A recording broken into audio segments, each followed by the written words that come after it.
Assalamualaikum warahmatullahi wabarakatuh. Kali ini saya akan menjelaskan materi sejarah tentang negara Cekoslovakia. Marilah kita simak video ini dengan baik. Selamat menyaksikan. Ceko dan Slovakia. Dahulu kedua negara ini pernah bersama dalam sebuah negara yang bernama Cekoslovakia. Setelah runtuhnya rezim komunis, etnis Ceko dan etnis Slovakia memutuskan untuk berpisah, sehingga Cekoslovakia terpecah menjadi dua negara yang berdaulat, yakni Republik Ceko dan Republik Slovakia.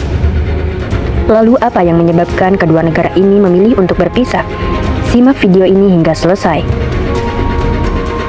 Cekoslovakia merupakan sebuah negara yang terletak di Eropa Tengah. Negara ini terbentuk pada tanggal 28 Oktober 1918. Terbentuknya Cekoslovakia berawal dari runtuhnya Kekaisaran Austro-Hungaria akibat Perang Dunia Pertama. Setelah mengalami kekalahan pada Perang Dunia Pertama, wilayah bekas Kekaisaran Austro-Hungaria dibagi menjadi negara-negara kecil oleh blok sekutu yang memenangkan Perang Dunia Pertama agar tidak menimbulkan ancaman di kemudian hari. Salah satu dari negara tersebut adalah Cekoslovakia.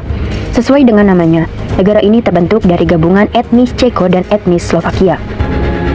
Meskipun sama-sama berasal dari Kekaisaran Austro-Hungaria, etnis Ceko berada di bawah kekuasaan Kekaisaran Austro, sedangkan etnis Slovakia berada di bawah kekuasaan Kerajaan Hungaria.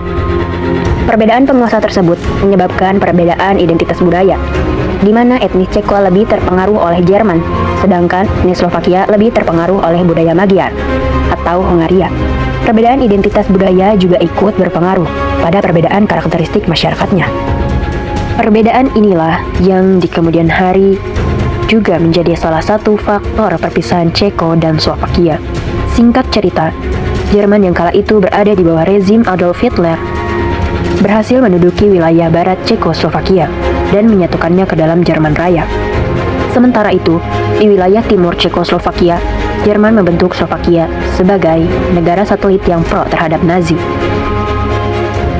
Setelah berakhirnya Perang Dunia Kedua pada tahun 1945 yang ditandai dengan kekalahan Jerman, Cekoslovakia kembali menjadi satu negara, namun dengan wilayah yang lebih kecil, karena sebagian wilayah timur diambil alih oleh Uni Soviet. Pada tahun 1948, Cekoslovakia berubah menjadi negara komunis setelah pemilihan umum yang dimenangkan oleh Partai Komunis. Di bawah rezim komunis, kehidupan di negara ini jauh dari kata demokratis, karena negara berkuasa penuh atas segala hal, mulai dari pendidikan, informasi, ekonomi, militer, hingga keamanan.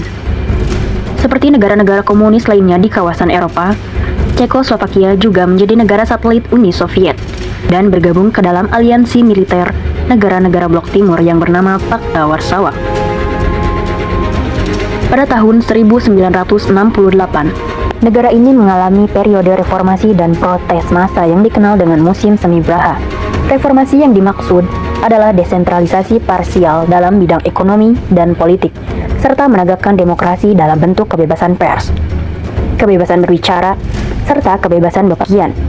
Setahun kemudian, Cekoslovakia berubah menjadi negara berbentuk federasi yang terdiri dari Republik Sosialis Ceko dan Republik Sosialis Slovakia. Meskipun begitu, kontrol politik tetap dilakukan secara terpusat oleh Partai Komunis Cekoslovakia. Setelah puluhan tahun berada di bawah rezim komunis, pada tahun 1989, muncullah gerakan yang dipimpin oleh Václav Havel yang menuntut adanya restruktur organisasi politik serta perubahan sistem pemerintahan dari komunis menjadi demokratis. Václav Havel berhasil mengerahkan massa untuk melakukan demonstrasi dan aksi mogok umum. Rezim komunis di Cekoslovakia berakhir setelah Gustav Husak selaku presiden pada masa itu mengundurkan diri dan menyerahkan pemerintahan diserahkan kepada pemerintah koalisi dengan Václav Havel sebagai presiden sementara. Transisi perubahan rezim komunis menjadi rezim yang demokratis tersebut dikenal dengan Revolusi Bludru yang berlangsung dari tanggal 17 November hingga 29 Desember 1989. Pada tahun 1990, Cekoslovakia mengadakan pemilihan umum multipartai dan Václav Havel terpilih menjadi presiden. Meskipun telah berganti ke rezim yang baru, namun bentuk negara federasi masih dipertahankan oleh Cekoslovakia. Selayaknya negara dengan rezim yang baru, tentu saja banyak permasalahan yang dihadapi, antara lain stabilitas politik dan kesenjangan ekonomi. Pada tahun 1991, tercatat pendapatan domestik bruto Republik Ceko 20% lebih besar dari Republik Slovakia. Pada tahun yang sama pula, upaya untuk memeratakan pendapatan dengan cara memberikan dana secara cuma-cuma dihentikan oleh Republik Ceko. Kebijakan tersebut diambil karena Republik Ceko menganggap Republik Slovakia sebagai beban. Sedangkan di sisi lain, Republik Slovakia merasa dianaktirikan. Selain itu, partai-partai politik yang berada di Republik Slovakia merasa tidak puas dengan keadaan negara sehingga mereka menuntut adanya desentralisasi yang lebih. Untuk mencegah langkah-langkah yang dapat memicu adanya perpecahan, maka pada bulan Juni 1992 diadakan pertemuan antara perwakilan Republik Ceko dan Republik Slovakia untuk menentukan jalan keluar yang terbaik dengan opsi membentuk federasi yang lebih ketat, di mana kekuasaan terbesar diserahkan ke negara bagian, atau membentuk dua negara yang merdeka. Sebulan kemudian, pada tanggal 17 Juli 1992, Parlemen Republik Slovakia menyetujui deklarasi kemerdekaan Slovakia.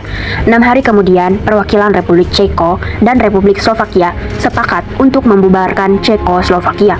Sejumlah perundingan dilakukan dalam proses pembubaran Cekoslovakia.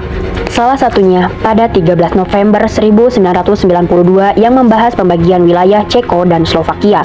Pada tanggal 31 Desember 1992, Cekoslovakia pun resmi dibubarkan. Meskipun pada akhirnya Ceko dan Slovakia memutuskan untuk berpisah, namun hal yang patut kita acungi jempol, yaitu adalah proses pembubaran atau perpecahannya berlangsung dengan damai, tanpa adanya konflik militer hingga menelan korban jiwa.